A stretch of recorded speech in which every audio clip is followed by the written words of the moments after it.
Good night, Belize. Good night, world. It's the most anticipated show on a Monday night in country Belize, the business hour on Love Television and Love FM. For movers and shakers, of course. I'm joined in studio by my co-host, Troy Gabb. I'm your host, Daryl Carter. And here's some of the things which we would like to share with you. I gotta say, still yet, big up fathers all over Belize because we don't really understand Father's Day. We just run through it, and while the woman they take the whole month for their day. So, belated Father's Day to all you all. I must go to one of the most pressing issues in the news at this time, and that has to do with the the conclusion of the NAC case for 3 murders that is known about. One of the things for me as a former chairperson of the First Crimes Commission for Belize, we have been preaching and preaching over and over that we need to make one change. We need, you murder somebody, you kill somebody during the day, come night, come the next day, that person will get caught, nothing happen. You shoot somebody during the night, come the next day, come the next night, nothing no happen. This, in my point of view, is a marker in the sand. It's a change in the right direction. We need to send a message. Senseless murder in my country, Belize, ought to be paid for. And you pay one very long time for this, like when is going to pay. I commend the judiciary. I commend the judge in his whatever. But before I go any further, I got to say, not nobody but Belize Tapa attorney called Love FM and Love Television this morning to sense some observation that should have triggered in the trial itself. While I like the whole thing and what have you, that comes after the effect. That comes after the judges and those who were in the court made their submission, and based on their submission, the final judgment was retrieved. So that set the tone, yes, for an appeal and what have you, but I don't believe that you win any appeal. I strongly believe the case is strong and binding, and he now come out, I think he had dead the jail, and that's the way I look at it. I asked myself one question when I heard the attorney this morning, Tapa attorney. Why would I be sitting in jail for a long bit of time knowing that I innocent, have an idea that who might have done it, and I no call the DPP office and I no call nobody to cut one deal, to get myself out of the situation where I find. So obviously you may believe you may walk and you may come out innocent and things may go right back to normal. But for those of us who understand the situation and understand where we deal with, I like the changes in the sun. And I like to quote the Minister of Education who said last week on Love, and they make it very clear, the kids on the south side have no reason to be out of school. Schools on the south side, most of them are free. Uniforms are provided. Dinner, if you need dinner, and books and whatever. That is what is needed more and more for this younger generation. Can we drop the ball? We live in a different Belize. Belize where Troy and me grow up, we had to be in school. We had to get an education. And that was our game changer. Not for to hang up on the street when you're 10, 11, 12, 13, and all we you to do, that sag in a sag pants, smoke marijuana, drink bad manner, drink one of these basic drinks, and that's your life until somebody call you and say you could make a little money, see a gun here, go pop Carter. That is not the Belize which I think the Honorable George Price designed, and wanted for us. And that never the one where we had under the old colonial master. You ever hear somebody get shot? It was cause for great talk in our time because we know the colonial master will hang that individual. You know, Daryl, and I come back to the NA case because we have a situation where over time we change our structure of how we deliver justice. Normally, when there was murder case, you were tried in front of a jury of your peers. Mm-hmm. You know, we changed that because that way you had a situation where you had this group of people who were presented with a level of evidence, and they, as a unit, had to agree, and so you ended up with what you consider a sort of serious deliberation that goes on between the various parties within a room. When the jury is deliberated, they go over some of the evidence. There's some people who might think or has to be convinced he's guilty. Some will have to be convinced that they're not guilty, and you go through that metamorphosis period. We shifted to somewhat, and we also added trial by judge, where a single individual, after hearing the evidence, make their determination. This is where, from time to time, we kind of weigh the odds in terms of how justice is meted out. Now, this has nothing to do with the NA case in terms of the nuts and bolts. What I heard from and the attorney this morning, that's a discussion that can happen at a different level at a different time. One of the things that I always try to look for, as I raised this morning, is how we put together issues of motives. Because I am not yet at a point where I believe somebody, and you made a point earlier that somebody and give a gun for go shoot somebody, what triggers somebody to do certain things? Is it just random, as I mentioned this morning? I know sometimes for these gangs, and so they have these initiations that they try to put in place. I know the police doesn't like to speak about that because they think that instills fear unjustly in the minds of the society. If we have that, we know that is a practice, especially in Jamaica. They call it go and make dopey. That's a terminology they utilize to just go and randomly shoot somebody just for the sake of initiating and being a part of a unit. And so an innocent person will have no connection to whatever is happening, just happen to die innocently. And so this is where I've been trying to listen to. I didn't get a chance to ask the attorney this morning because the connection was kind of like herky-jerky. And so I was hoping maybe for the news they would get around to doing it, to kind of say, is there anything also in there that was established in terms of the entire trial that resembled a motive, as opposed to a man just walking up and see some people standing in a yard and decided to fire some shots at them and killing them. Yeah. You know, and that's still a rub for me. You know, I could look at the Bonilla case and I could say, okay, there was a court case with persons there that they had a dispute with. Maybe that could be a motive, you know, and so those so you kind of go to that person and say, I think you could do it, and based on all the evidence that we gather, most persons in their mind could say, okay, there's a motive, and so there's a reason for maybe why. Yeah. Why? Yeah. Not that you accept that is how you settle your dispute, but you could say that would be a motive, you know. And we had several cases like that has come up where when you look at the gang situation, you try to find motive. Why did the gentleman on Lakeview Street get shot? The police was trying to say, well, he was in a blue neighborhood and he had on a red shirt.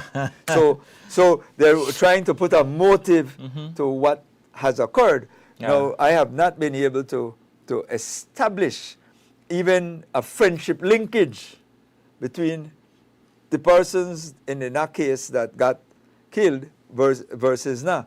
If I'm missing it, somebody please help me. Yeah, I must say back on what Troy just said, that was 2 shootings in the same day.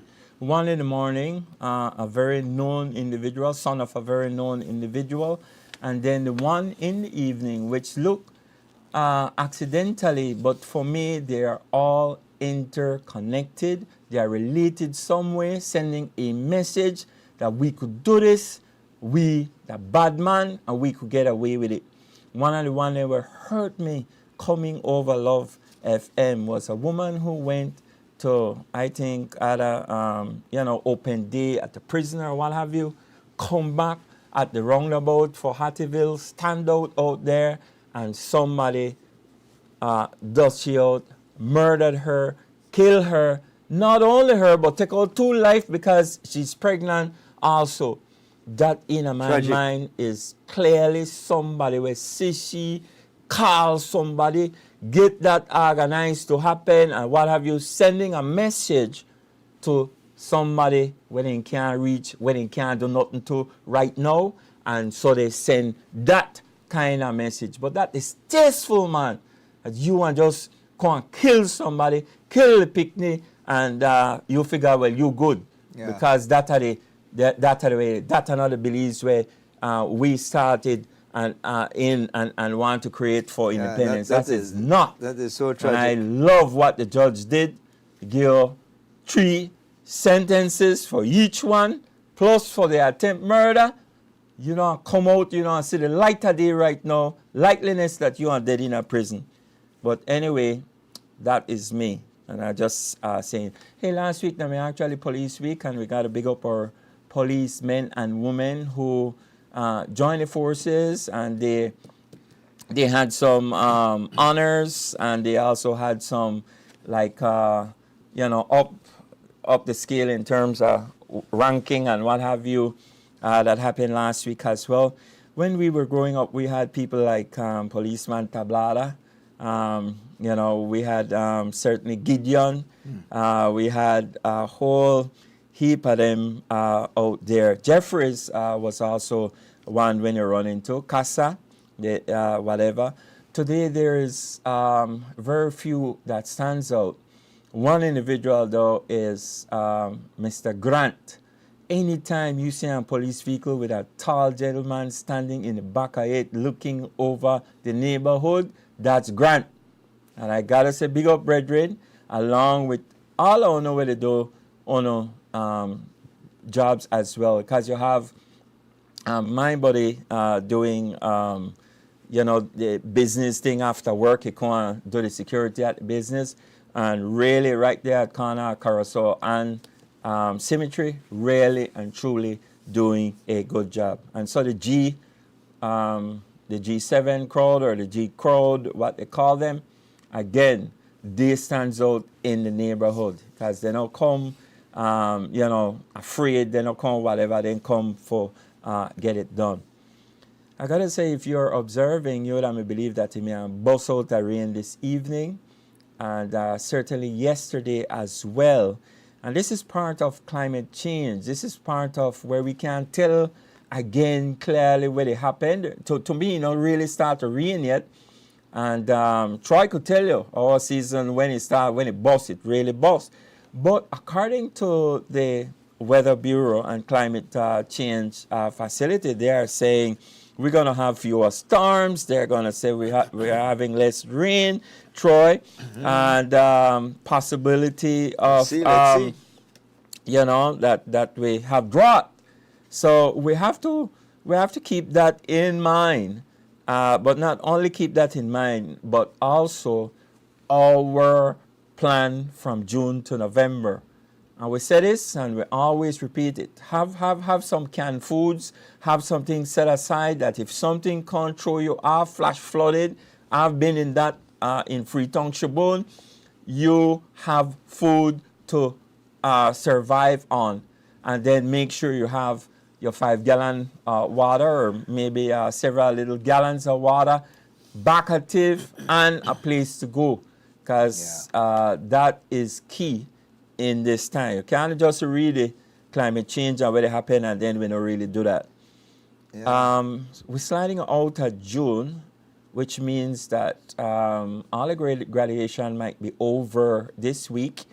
And then school is closing. Some already closed, but school not totally closed. Some is still going, but they are closing this week. And so we honor our students and says to all of us, get your education. And not stop the food farm. Do like what Troy and I did. Ghana Technical College. We get into the sixth form arena and we expanded ourselves and did not stop there. We went as far as we could go. And so we have to keep up with that. For us who are in business, we are encouraging you, if you could take on a student, take on the student. If you could take on two, take on two. It's a game changer. And it ends up with money in their pocket, and they could buy them books, and could help mommy, and they could do a bit more. So if you can help in that situation, let's do it. We don't have really anything to do but to improve the youngsters. Yeah. I see a lot of infrastructure work going on, and the main one is Cemetery Road coming in and going out of Belize City. A lot of people believe that the Cemetery Road was the first thoroughfare going in and out of Belize City, but historically that is not correct. The main road in and out of Belize City was Faber's Road in its time, and had that whole thing we had to do with the Silver road or something. I thought we go to Silver Creek Bridge. All of that was connected, and part of the road actually run where the sea, along the sea at that particular time. My historical facts tell me that Cemetery Road was not into existence until 1886, when they had to take graves that was in the middle of the road, Troy, and move them on one side or move them over on the other side and create that opening where we now come into the city and go out of the city. Yeah. But I said all of that because the infrastructure project is actually raising the bar. They're going to lift up the road, and in particular areas, they're going to cut where the walkway is too wide, narrow it down, and so forth. The one that caught my attention, though, is in front of the cemetery on both sides. I am hoping that after they done the drains, after they don't put that whatever, that a metal security, a metal bar security is given there so that our people have protection and have a safe journey from one end to the other. I don't think that really much that they ask, but it's one of those things which foresight tells us that can happen. And Daryl, I just want to make mention that, and if you could put up the photos, Giovanni, on Saturday, the Belikin Orange Walk Running Rebels played. Oh, and won. He beat me to it, you know. Yes. I have it on the page. But all right. And won. Yes, and the game was 77-71, and so they've clinched their finals, path into the finals. Right. So that game comes up on Saturday at the Belize City Center against the Belize City Defenders. So that is expected to be a dandy. It's the two top teams, number 1 and number 2 teams in the league for this year. And so this is going to be a extremely competitive game. The Rebels match up well with them, and so I think it's going to be anybody's game that's going to occur at this point in time. So we urge all basketball fans, and even if you're just partial fans, get ready to come out this Saturday night, and then the following week we move on Friday night to Orange Walk for Game 2. It's a best of 5 series. So just wanted to give a plug and want to congratulate the Belikin Orange Walk Running Rebels for clinching, as well as the Belize City Defenders. Certainly want to thank all the sponsors and the government of Belize as well who are part and parcel of the entire sponsorship for this tournament, and it shows when there is a partnership how we could get behind a product that actually has extreme value to the society, and it's embraced by the individual communities as well. So, you know, couldn't ask for a better season. You know, it went along very, very well on schedule, and therefore, look, you know, we had good weather and everything was with us. So, you know, clearly we want to thank everybody that participated this year, all the teams that participated as well, and we look forward to probably doing it all over again in 2027. Yes, man. So that's the process. So congrats to the Belikin Orange Walk Running Rebels as well as the Belize City Defenders. And so Game 1 comes up this Saturday at the City Center at, I think it's at 9 p.m. So, you know, get your tickets. And then it's going to be at 9 p.m. on Friday at the Orange Walk Sporting Complex. Game 2 comes up. So all road leads then to Orange Walk on the 3rd of July. Yeah. The sugar crop has come to a close, and that means... very disastrous too. Yeah, very disastrous. And I hope that, you know, and in the overlooking team is looking at what is happening and to, you know, make some changes. I know for a fact that the minister had called in and says that they are making changes also in the sugar. So citrus. Yeah, and the citrus. So we will be keeping you abreast with what is going on there. That used to be Tapa when we were much younger. I remember going to the factory, Troy. It used to be one of the school projects. Well, actually, in your time, you had 2 factories. Yes, and you get pieces one at Libertad and one at oh Tower boy, Hill. I tell you, you know, took us a whole day, but we got out there. And the same thing for citrus. We actually went down to the citrus. Had 2 citrus companies too. And look and see what Salada. was going and what have you. I thought Grace Primary days. We were still in Grace Primary when these trips were made available for us. And we said thank you, Miss Edwards, because she was always with us. You know? I think fundamentally when we look at these crops, you know, because there's so much issues that are going on, and we find ourselves oftentimes in a position where we don't have the level of capital to be able to take on many of these issues that, and the Prime Minister has recently said that he's not, he doesn't seem to be in a position where they will be able to provide any further funding in the sugar industry to be able to kind of hold it together. This year has been extremely terrible. I don't think they broke 900,000 tons. You know, the mill has its own issues as well, and then combined with the cane in the field, and as to whether or not the Fusarium, which is also that fungus that the cane has inherited, then you couple that with the weather and the lack of cane cutters. So there's a lot of issues that are plaguing the sugarcane industry at this point in time.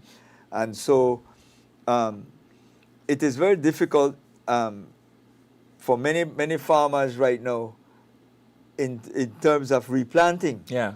Because if you're not getting the level of yield for the cost that that you're putting in, then you don't get the level of returns, then you can't start over again. Yeah. You know, many of them may have bank loans and different things that they are waiting on the various payments, and hopefully sugar is sweet, as you would say, in terms of the world prices. If that is in a terrible funk, we're going to also have an impact. So you have less cane and lower prices, then that is a significant disaster that's brewing. Yeah. So I'm worried, very worried about that industry, because there's so much dependency. Not only that, it's one of the pure foreign exchange earners for us. You know, where farmers are paid that money directly. You know, and so that money comes in US dollars and converted into Belize, so that form part of our foreign reserves as well. So again, it's an area where we have to take some hard looks at. You know, citrus, the minister had indicated, Minister of Agriculture, Right. that they're looking to do some treatment Mm-hmm. to the soil as well, because again, both of these fungus are soil originating. Yeah. And so the citrus been plagued by its own disease as well. And now we had the sugar cane, you had the bananas as well. So we have to stay alert Mm-hmm. for all of these intrepidation that keeps popping up. And because we're in what you call the primary sector in terms of production, it's for primarily raw material we're selling to the miller. Primarily raw material we're selling to the CPBL factory and so on. And so no value added is there. That's why there is this talk of no cattle, which is a different conversation on how to try to increase the yield or returns by, as opposed to selling on the hoof, to selling cuts, which allows us to get more premium prices, which then from one carcass you'll be able to make much more money than if you sell it on the hoof. Again, those are infrastructure improvement we have to put in place. We have to keep our eyes on that screwworm as well, affecting crop, because every single one of our commodities are under threat. Yeah. You know, they're under threat. So the Ministry of Agriculture is extremely busy trying to out all of these fires. Yeah, and we do. We got to get that done. We got to mention that uneasy truths in the Middle East have, give a little relief on the gas prices. Well, in the United States, I'm not sure about Belize, but certainly it went down. And we hope that holds, that it work out, and realize that sometimes you need to touch some people where you believe that just easy run over. Some people where they fight from the world start or from their creation or what have you, just run them over just like that. They will stand and continue to do that. My trip at the market on Saturday's revealed, we had very good supplies on one end, and then you had a very good turnout on the other end in terms of buyers. So, my tamales from Corozal, Orange Walk bringing as well, but then you also had whole cadre of different mangoes that people could have bought from. Fish was out there, beef, meat was out there as well, and along with other fruits as well in there. So you had the banana, you had the plantains, you had other things, and then you had the sellers who deals with the clothing, the pants, the shirt, the dresses, and underwear, the shoes, the tennis, and what have you, that you're able to get back into school or you're able to get back to work and that kind of thing. And I found it quite interesting because buyers and sellers are shopping and, they cut deal and people get a very, very good, buy at the end of the day. So I recommend it. Go to the same old market and let's stretch your dollar, stretch it and so forth. Yeah, I haven't been to I haven't been to that market, must be 20 years. Oh, mescal plants as well. I gotta mention that. I got some people who come in from the mescal area. They bring their plants, all different variety of plants and what have you, and have that up there for sale. Yeah. Okay. We got our first caller to the show. Good night, caller. Good night, my two good friends. Yes. Don Hector. Yes, sir. Yeah, what a look I had today. Yeah, first call in. Look I had today. One try. So, let's get serious. I come from an era where the law was the law was the law. When I served as Minister of Prisons, charged with prisons, I used to receive a missive from the Registrar General on the convictions by the court that were to go to my prison that I was in charge of. Okay, that list, I took it to cabinet. I had to take it to cabinet to report so many charged for theft, so many for this, so many for that, and listed, including murder. The first words of Judge Price was, let the law take its course. That was his strong message. Let the law take its course. In other words, let the law to the letter take its course. Because the laws are written. Good. But in 1972-73 or thereabout, I remember attending a meeting at the Pelican Hotel in Zanzibar. Okay. Of our village councillors from all over the country, 200 odd villages. They were meeting there. And a gentleman came named Mr. Ross, ROSS, to give the message that the United Kingdom had ordered that capital punishment be abolished. Mr. Ross brought that message there.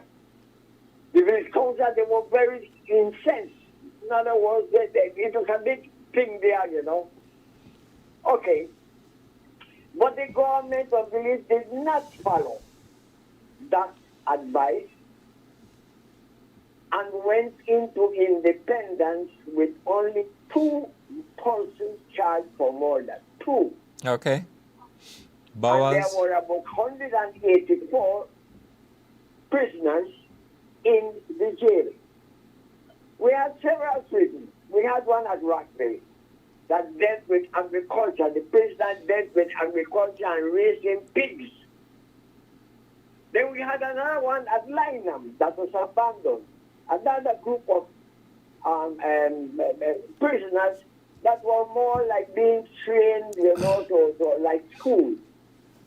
And of course, you had the maximum, which was Her Majesty's prison. But all those things, with time, apparently were blindfolded, erased, whatever. Now, presently, I am looking at Colombia, the Republic of Colombia, just elected a president against a socialist country. Colombia is a socialist country. And he's a right winger. The people got so fed up with crime, they have elected an anti-crime president. Anti-crime. And he said that he is following the Bukele doctrine. Yes. He is following the Bukele doctrine, and he went to an election and he won. No. Where do we stand? Presently, we're in a serious state. When we start to see the hideous crimes that are committed. All over Don Hector. It's no longer just Belize City. The lady pregnant with an innocent baby in her stomach, killed. Then you had the fellow at Albert Street. In the middle of town, the brightest part of town. In the morning. So they are no longer afraid to kill anywhere at any time of the day. You had one other one that went into blue territory by the Lake Independence, somewhere around blue territory with a red shot.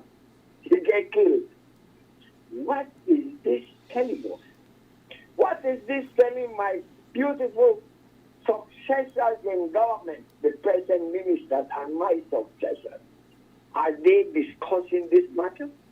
Is there any reply to the people of this country? What is happening? Because it's wide. It is wide. It's no longer based outside where this is happening. It's happening all over. The Happy Valley happening, Lily Valley, where they just keep on shooting. Yes. No. Our measures, and here I come, our measures to control crime work beautifully well. Beautifully well. One, the Tangan whip. You never killed them with the tamper whip, but you corrected the truants, the upstarts. The tamper whip did that job beautifully. I used to see them after they whipped them. They walk suit up and like, then they did a front instead of the back. Then you had the cat o' nine tails whip for rapists. That was done well. People were afraid even to hear the word cat o' nine tail whip. And you had the rope. The rope, which even the United States is using it right now. So they can't criticize me. The other day in Miami, I think in Florida, they hung somebody, or they shot somebody or something like that for murder. Are we planning what next? That's what I would like to ask my colleagues in the cabinet. Please do. What are they thinking? Ask them, What ask them. are they considering? Are they hearing the cries of so many people? That I leave that. No, my other one, before I left, because I know I'll come back again. We're hearing earthquakes near to us. One at Toulouse, right there north of Chetumal, one earthquake there. You know? Yes. Then the other one was between Cuba and Yucatan, close to it. And another one just a little bit to the east of Cuba. 3 earthquakes right near to us. We have the Cayman Trench that passed not too far from the coast of Belize. You know? The Cayman Trench that comes from Motagua, Guatemala, the one that killed 28,000 people, Motagua into the Bay of Honduras, and it comes straight up front of Belize, and it goes and curves around Cayman into North Jamaica, whatever. My question, what plans are there in case of a tsunami? I have not heard no plans in Belize. What would happen if a tsunami should Go to high ground. Go to high ground. Plan for tsunami in case of an earthquake nearby to us. No plan. You mean we would lose thousands and thousands of people that would drown? Is there any plan to go and climb the steps of the Supreme Court and climb the steps of Old Barclays Bank or close a little high? That high buildings are in Belize, but no plan has been made. Yeah. When will it happen? When will it be done? I think that I call the authorities begin to consider what can happen. Okay. Tsunami from us. Thank you very much. Okay, then, Thank you very Victor. much. Good to hear from you. Yeah. Well, you know, once you get the tsunami warning, you know you need to go more inland at minimum. Because what you're going to get is normally a surge of one strong wave. But it's so strong, it is destructive and deadly. So you have to ensure, because when the earthquake occurs, it creates a ripple. You know, when the earth moves, it moves that body of water and it shifts. And that shift is just one big continuous wave till it reach inland. To reach on land, and then it could go subsequently very far inland. Good night, caller. Good night. Yes, Hey, sir. good night. Good night. So, Happy belated Father's Day to both of you. Good same night. to you, Yes, same to yes. you. I got a question for both of you. I want your opinion on this. What is it that you think about the report card that the Prime Minister of the country gave to the Mayor of Corozal, Rigo Veos?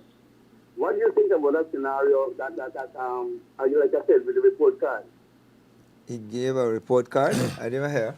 Yes. What? Story, you can't tell me another what's your story. No, because it'll begin to sound like some other people in the country. No, man. I asked you to tell me because I know see it. I didn't see it. The Prime Minister, when he was asked about When tonight? why there's going to be a convention, a mayoral convention in Corozal, she said, well, the party did an assessment and of all municipalities in the country, and it showed that Rigo Veos in Corozal municipality, he failed. Oh, he failed. Therefore, that is what triggered the convention. You can't tell me I'm not that, Troy. No, I heard the Prime Minister in any interview said that. Yes, man. Okay. Yes, no, well, I'm taking. No. But hold on, man. I know they argue with you, man. If that's what he said, that's what he said. Then if you ask me now what is my view of why or what he said, what I think about what he said, that might be different. But we don't have to split hairs and whether here or not. The point is. Right? I give you that. We're not split hairs. Yeah. It's what I just told you is true, and I know it's true because you said it. Yes. What's your opinion on that? Well, first thing first is I'm detached from Corozal, but I will say that my question with most of these surveys, if it's a survey that they've done, I often try to look at methodology. I'm very, very factual in these things. It was not a survey that was done. It was an assessment from the PUP party itself. Okay. Right? So this was not one of those surveys from, I think it was Mr. Castillo, right? No, it was not one of them surveys. It was an in-house assessment. Okay. Right? From the PUP. And then based on that assessment, because the Prime Minister said all municipalities, all, ALL, were assessed, and in this situation, Corozal came up with a failing grade. Therefore, he understands. You don't believe that that might have been the case. What's your view? No, listen to me now, and this is what I want to know now. If that is the case, of course, because to me, I'll be honest with you, to me, Rigo, the writing is on the wall for Rigo, he is gone. Right? That is either here, but my thing is this. So, just tell us, if the PUP did an assessment of all municipalities and graded them, what is the grade for all the municipalities? You cannot call out Rigo and say why you fail. What I think the voters of this country deserve to know how in the eyes of the government, how is it that because at the end of the country right now, in section of municipality, the section of Earl Trap, how is it that they graded all the mayors or all the early PUP municipalities? What is the grade that they gave them? I think the voting public needs to know this. So you want to know where grade Dangriga get? Well, I know. In my opinion, we grade Dangriga. We grade Dangriga get. We grade you get Dangriga. We grade you get Dangriga, man. I'll give the man one F. F? Yes. F as in scale, as in funky, as in F. S or F? Yes. Fail. Listen to me now. Oh, F. When he was running for the second administration, the manifesto was drainage. Oh, we are giving drainage. Brother man. Boy, I tell you, if you want to see how the drainage of this municipality stand. So that is what I see when. So I heard an interview with him this morning on your news channel. Yes. And the man said the people of Dangriga were guilty of. I said, which people of Dangriga this man is talking to? Obviously, he talk to the populace, man. To the regular Joe on the street. Because the regular Joe on the street can tell you, it's an F, brother. Okay. It's an F. Well, again, and that is what I'm saying, Troy. I think the people and the country need to know, because you can't just single out Brother Rigo. You can't just say, boy, the people of Corozal give the man one F. No, or the PUP give the man one F.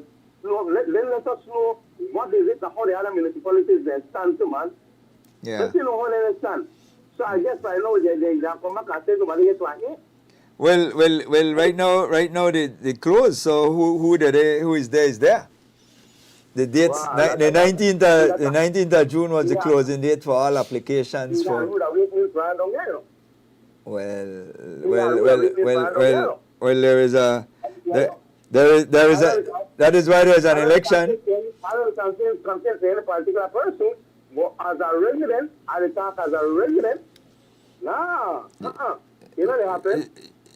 Well, you know, one of the things that I always try to encourage, well, normally is that you know, anybody can apply and participate in the electoral system. In Belize, it's very simple. You know, you don't need a lot of things. So, you know, there are some people, maybe even like yourself, you know, if you feel that you can do a better job.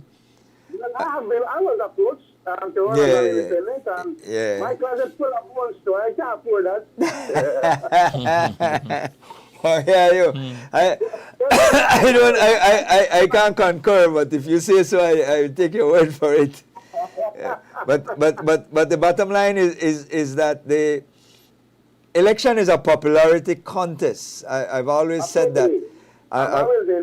I've always said that, and so it is who is popular on that day, and how you get around to be popular is whatever methodology that you believe is working for you or can work for you. So, you know, some people say election is won on election day.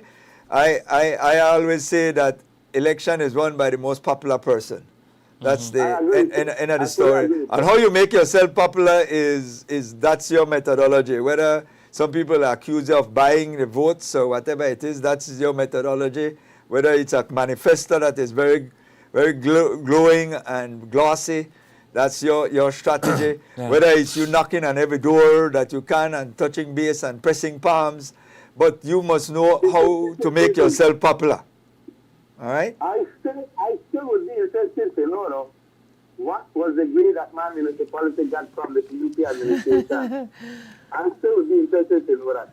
I know some mistakes sometimes. Well, if you don't have a contender, then a good grade to get. Yeah, well, but I got to mention to you, I got to mention to you, Carla, that you're looking at this on just one page. The other page, that in politics you have shifting alliance. And in those shifting alliance, you'll find somebody in that will challenge over this side, because this side here seems to be weaker. This side here is stronger with the present leadership within the party itself. And that's what may be showing up in Corozal.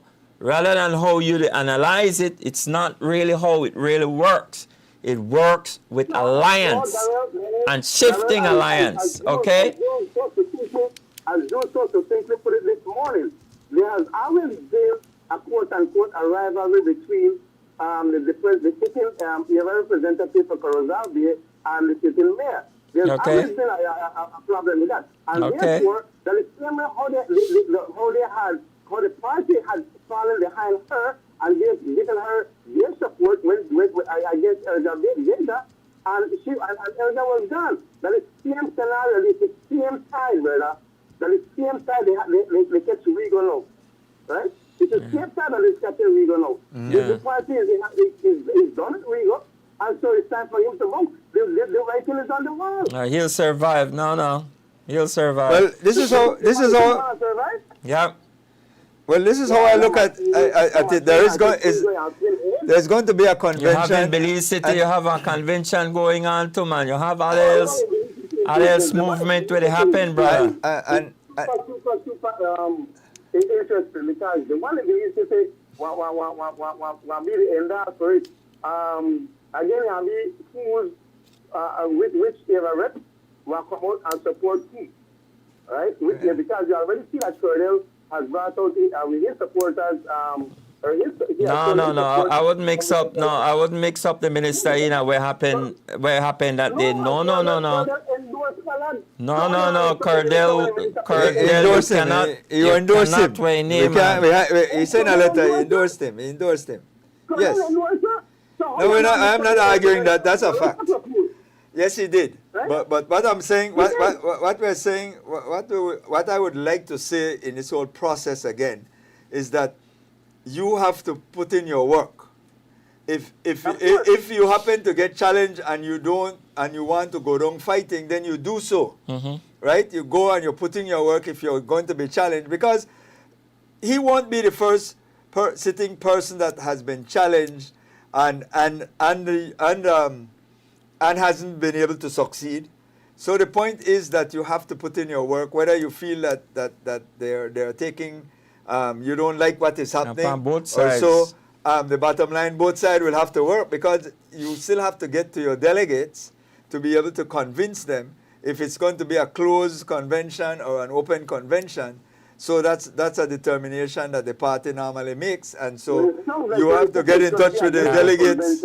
And so in the city now, you have to treat the rep aligned with which employer, right? Because that rep then one day instruct them. But it is a little bit more complex, because you have so much division that are going to be involved, 10 divisions that are going to be involved in terms of the delegates. They are interested to see how they fall in place with each other, with each candidate, no? Yes, so yes, very, very.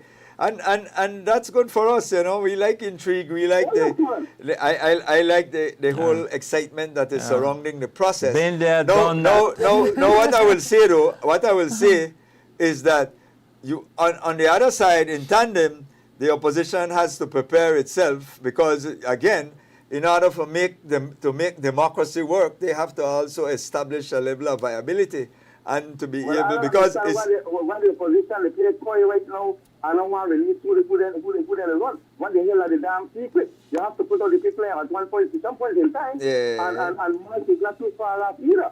Yeah. So I cannot understand and comprehend why is it that the opposition is playing so coy. You understand me? I agree. Put the name of the candidate put out there. Exactly. And may the best person win. That's how I see it. That's how I see it. It's time for us to know who is putting themselves up to represent us, the people. Right? So Alice nonsense about, well, iron is hot and we are straight. No. So we will have and make up the mind, because you know something, like you said earlier, Troy, people like to take elections that won on election day. I don't believe that. No. I don't believe not that. necessarily. No. Part of it is true, Carla. Who I vote for, you know? But anyway, my brother, you have a good night, man. Take care, man. Yes. The same here, man. Thanks. All right. Take care. Sure, man. Good. Yeah, there you have it. You know, the bottom line, you know, we have to establish that there is a reality, and from time to time you see the handwriting on the wall, and you have to be prepared for it. Yeah. You know, you know, what is happening, say in Dangriga, there is an alignment. Probably the area representative and the mayor are in alignment, and so you don't get that level of disruption and agitation, and so the alliance remain intact. All right. And you might have that in Orange Walk, where there's an alignment, and so everybody is also intact. And in Benke, well, I don't know who all put in their name for Benke. I understand about 3 persons put in their name in Punta Gorda. So we'll wait and see how that pans out and what happens in San Pedro as the reports come out. I didn't get a chance to get any final reports, but subsequently we'll get a good idea of who all are going to be representing the People's United Party. Because remember, we're talking about this thing as though this is the end all and be all. Those persons still have to go to a popular election. All right? In order to face that. Good night, caller. Yes, I'd like to have it. Yeah, go ahead, caller. Yes, good night, Troy. Good night, Darrell. Yeah.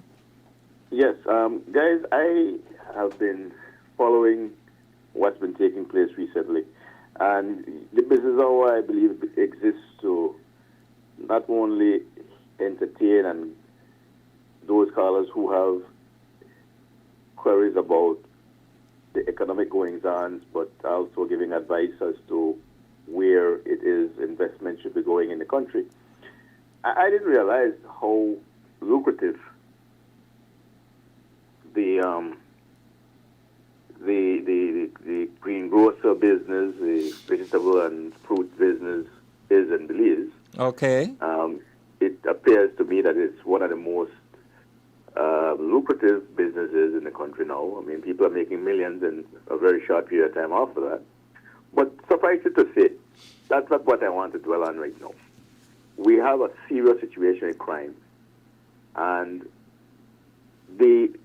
what is lamentable is that despite the fact that we've seen crime spike over the years, there's been no real serious attempt to address the issues affecting youth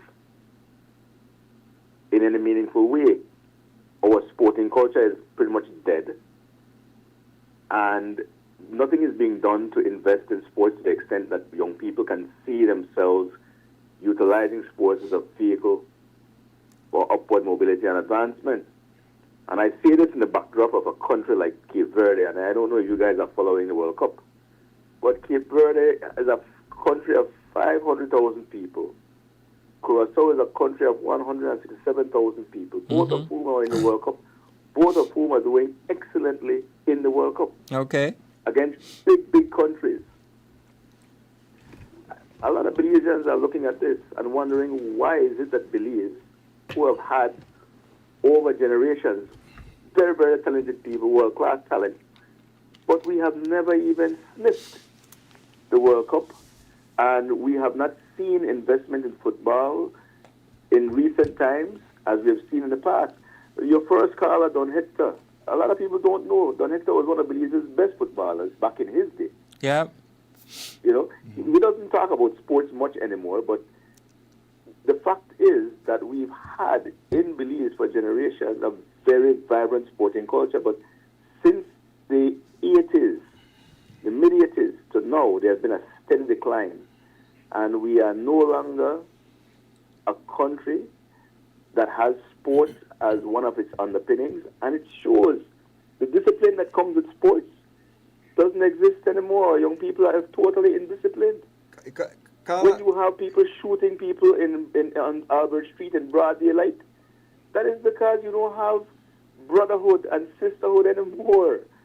And we are seeing how this is translating in real time, in real life, where we basically abandon every ability to instill discipline in people outside of their households.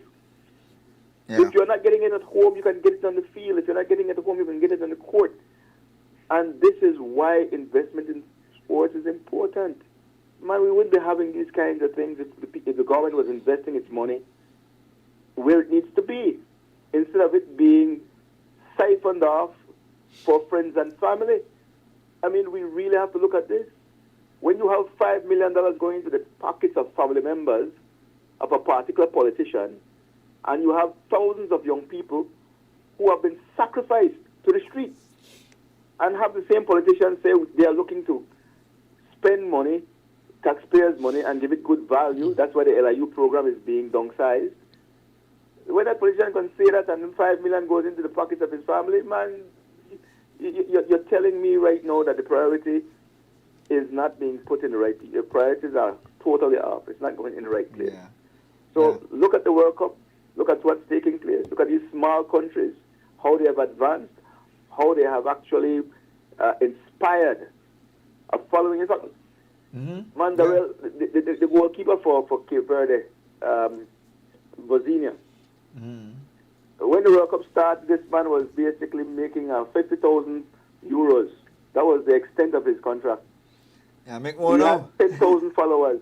You know what this number of followers he has right now? About 5 million followers after one night. Wow. And his father has 5 million followers in one night. You know what that could do for somebody? What that does for somebody, man? What that does for somebody? I mean, we could be producing people like that, man. We could be doing it. I mean, our time will come.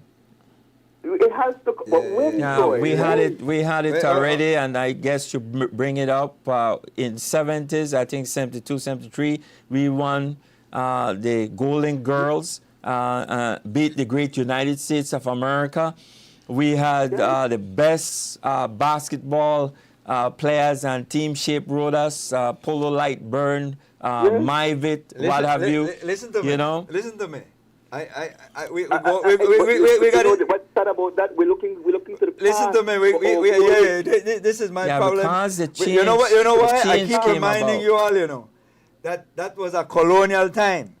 This is a different time. It's social media. It's television. It's a whole different dynamics in terms of distraction that's happening right now with our people. And security.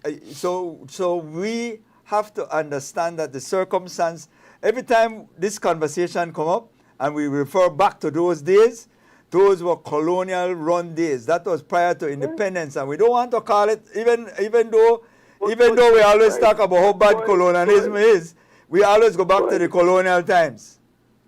We can only hang So I will on, make up my on mind. female volleyball. That's the only thing Belize can hang its hat on right now. Female Okay. volleyball. Listen, Yeah. Outside of female volleyball, we ain't doing nothing.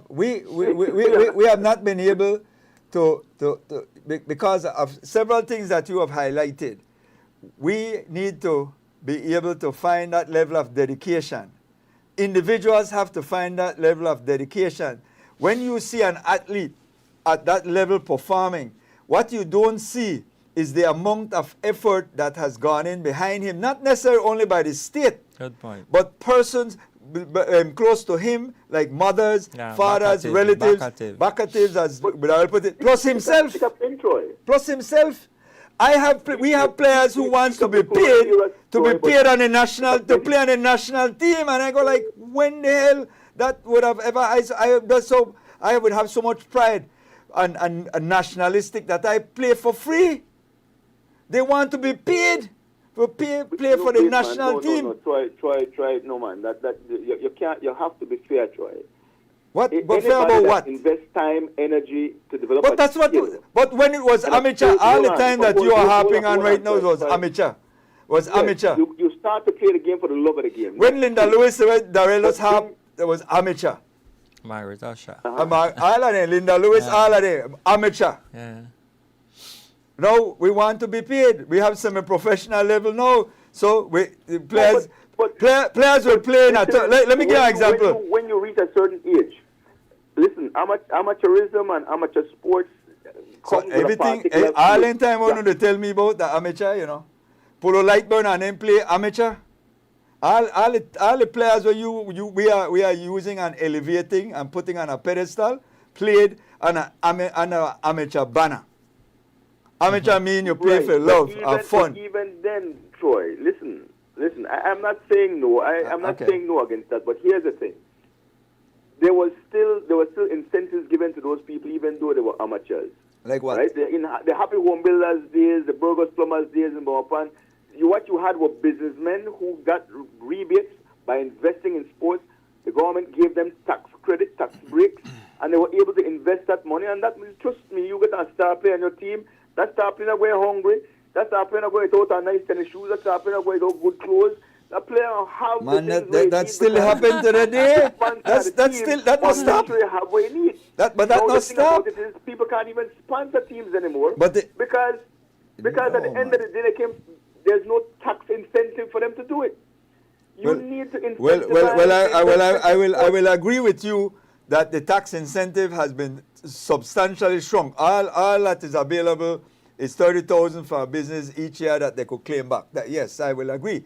Because the entire tax system changed between the 1993 government and the 1998 when they got into the grocery tax and the VAT and so the whole structure changed in terms of what you could claim for because they felt that things weren't being run right. So that we had a call last week from Sarandi who was a prominent sponsor for softball, basketball, involved in sport and all of that, and he stayed on the line for a significant time like you, kind of going over the areas where he feel was deficient and how things weren't the same way where that he was used to. For it, we grew up in the same time. We grew up with Burzile. We grew up with all of that time. To stop the massacre on the streets of Belize City and the country as on a whole, we need to give young people another avenue for upward mobility outside of the academics, because not everybody is academically inclined, and we are losing talent to the guns on the street.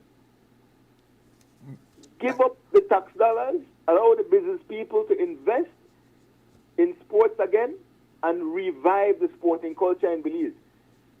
There's a path, man. Everybody's watching this World Cup. This World Cup is the best World Cup I've seen in a long, long time. Oh, the last wow. time I enjoyed the World Cup like this was 1990 when Raja Miller came out and Cameroon did its thing.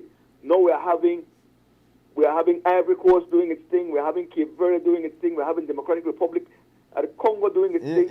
We're having Curacao doing its thing. yeah. Wow. This is a World Cup for the underdogs right now. Yeah, watch the World Cup. But with I'm True. saying when you look at all of that, because the underdogs they'll perform, but the substantive team will still win. That's how it's always going to work out. Hey man. What I'm saying is though. Wait, let me finish first though. What I'm saying is the benefit of this whole process is just getting there, being one of the 48. Because remember, we started with 24, they grew to 32, now it's at 48 teams. But right now, it is to get to that 48. That is, you're already a winner once you get on that stage, right? Regardless of who win. And I agree with you that these guys are representing, at least just to draw, was significant for Cape Verde. These guys will see after this. But the Argentina, the France, the Germany, they're right there. The Netherlands, maybe the United States, they are going to there when the chips and everything fall away. They are going to move on and they're going to be there. And the Brazils and them, they will be there simply because they have infiltrated so much of the world and control how the sport is played, and so they are going to be there. We will have to find our niche here to qualify. Remember, it is qualifying by the area you're in. So our competition is the people around us. We must look at Guatemala, look at all the Central American and Caribbean countries and say, how can we overcome them? We don't have to try to beat Argentina. We just need to get there as one of the 48. That's it. Once you get there, that's the start of something good to build on. Remember, everybody has gone there nearly. Jamaica gone, the Reggae Boys, you got the Soca Warriors. They have gone too. Everybody there right now. Everybody are getting a chance. This time the Curacao from this area of Panama. So people need to understand how the football is structured and where it is that we need to put our effort. Who really is our competition? Not Argentina, not Brazil. Our competition is right next door to us. That's who we need to beat. Then when we could beat them, we will get there. That's all we need to do. We can't even get to the Gold Cup. We were lucky once. Right? Lucky once. We need to be able to get there. Mm-hmm. That's all I will say, We do. Carla. We do. And so we must focus on our competition in this region and how I like to see what is happening right now with this Supranational, because that's a way for them to identify talent. The idea I understand behind the whole process is to be able to find those, recognize those talent, and then you could try to see how you could work with those talented individual kids to bring them up. But this is a start, because right now we haven't been doing that. Everything is happening organically right now. A person who will play football is good, and some team grab her and they play and it's good. I have that in basketball right now. I have a couple young kids where I see them perform at the under-17 championship at Civic, and I was quick to try sign them up on my team, because I don't say that talent I can hone and grow, but he's just going to be for my team. You know, but so how it is now, we could start to get them to a point to get them. Time, Troy and Daryl. Well, thank you too for your input. Yeah. Important discussion to have. Yeah. Development of sports. You guys take care. I'll continue to listen. Yeah, thanks, caller. Appreciate it. There. Take care. Yeah. And the whole concept of, well, you know, sport is something that, you know, I've been involved in for a significantly long time, particularly mainly in basketball, bodybuilding and so on. But the fundamental, this will be our last call, almost all the time. Good night, caller. Hey, good night, Troy. Hey, good night, caller. Good night, Daryl. Hi, good night, man. So, Troy, Brother Daryl, I'm listening to the show, and I want to say a lot of respect to the caller that just called. my good buddy, who going to call? Yeah, I mean, maximum respect to the brother that just called. Reason why? Because we don't have great personalities in our society like him calling all the time. And I feel that the call is definitely genuine. I just want to say this, Brother Troy. I always have maximum respect for you, Brother Troy. But I think that, I could be wrong, I think that you kind of have to shed a little bit of the bourgeois coat a little bit. Uh-oh. and get down to the trenches, because we are facing a very critical time in our country. And as I always say that all good minds, we have to come together for the benefit of Belize and the Belizean people. And I think that the caller is a genuine call. With that said, I want to say condolences to the family of the young lady that was, Murdered. that was killed. Yes. Call it. No, definitely. Don't get bourgeois on me now. Call it. No, I was trying to use. You're trying to be nice. Trying to be bourgeois. No. I was trying to use a new name that on a live. Lad, stop it. That is so bourgeois. They got murdered, man. Okay. Well, condolences to the family. Yeah. Brother Troy and Brother Daryl. Right now, I think that the government of Belize, we need to have, I would not say answers, but we need somebody from the government of Belize to talk to us and tell us what is their plan of action for the genocide that is happening to our Belizean people. I cannot say that the government ministers have any answer. This is a worldwide crisis, but it's home, it's in Belize, and for decades now, it is plaguing us. Yeah. And it is plaguing all aspects of the society, economically, socially, spiritually, every aspect. So the government of Belize need to speak to us. Yeah. Prime Minister, Minister of Home Affairs, you need to speak to us. You need to get on the radio tomorrow, the latest, and speak to us and tell us what is your plan of action for the genocide that is happening to our Belizean people. My proposal at this time, Brother Daryl and Brother Troy, and Belize. Love it. Tell me. All neighborhoods need to establish sort of a guardian angel-like grouping, meaning every able body in your community, beginning from the chairman in the villages, community leaders in the cities, you need to group up, form 10 and 15 and 20 individuals whom would protect your block.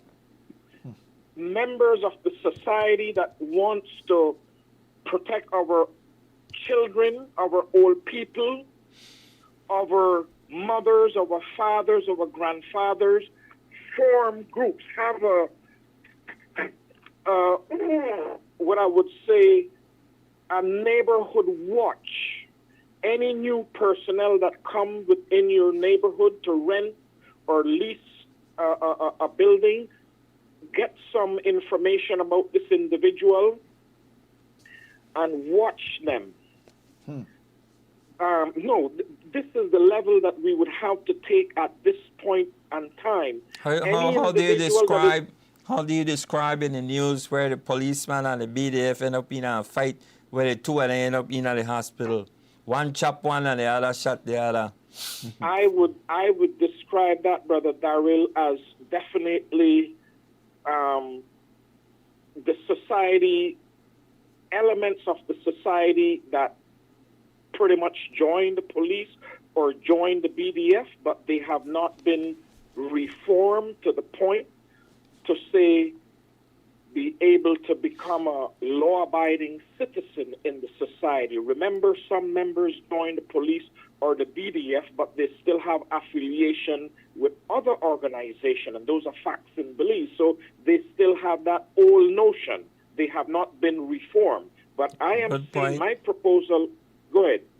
No, I said good point. Yeah. So I am saying at this time, my proposal is let us form community watch in the villages, in the blocks in the city, register with the police department, register with the court system that we're going to take up 5 city blocks, and we're going to designate these individuals to be able to police your area. You see something that is fishy, call the police department, inform them what is happening. If anybody is selling dope in your neighborhood, if anybody is running red lights in your neighborhood, inform they're very good. They're very good. They're very good at the dope, Carla.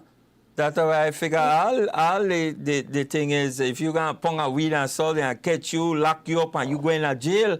But if you shot somebody, they can't find the individual. They can't solve the murder. That's where balance not really add up. You have a rub for us, Carla. Yes.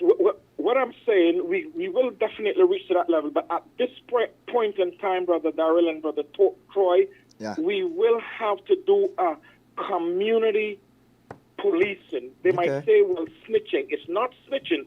This is to safeguard our granny, our grandpa, our mom, dad, and the children in particular. This is the level that we, the citizens, the law-abiding citizens of Belize, have to take until the government of Belize tell us what they are going to do. Other extreme level way I would propose would be going to the court and demanding or asking the court for all citizens of Belize to be armed to protect ourselves. But that will be a discussion for another topic. We're gonna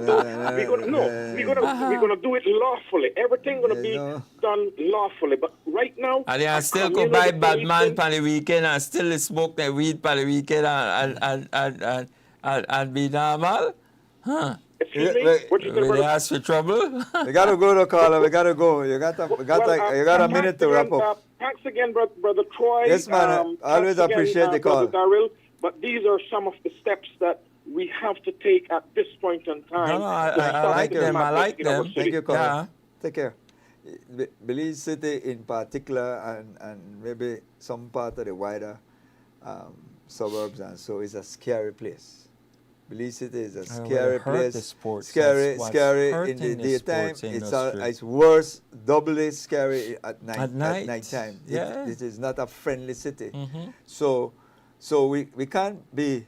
What most persons, we never want to face up to some of the realities that exist, and persons are also scared. So when you're asking people to do certain things, that is putting them in jeopardy with people who we already accept has no regard for the law. Right. And will never have any regard for the law. Yeah. So we've seen it. We've seen all that have been put in place, and you're still having these pregnant mothers being shot as a hit. So we don't, we oftentimes, and most of the times people get in crosshairs because oftentimes it seems as though persons are living a different reality than what exists. That we're having situations where persons have been shot, many and killed over the years for being eyewitness to certain criminal activity Right. before they could get to the court. So people are scared. So when we come up with these things, sometimes it's obviously we either didn't study the history that is attached to it, or are not living in a situation where we Reality. believe the reality exists. This is a scary city to start with, and as you move out, it get also, I believe, that transcends in other areas as well. But Belize City in daytime is scary, much less nighttime. Every motorcycle that passes you, you have to be looking left, right, and center. That is taxing on individuals. Yeah.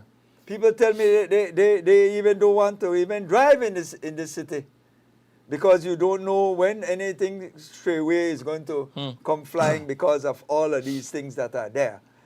But it is scary, you know. So That's the reality. I hear these discussions going on consistently.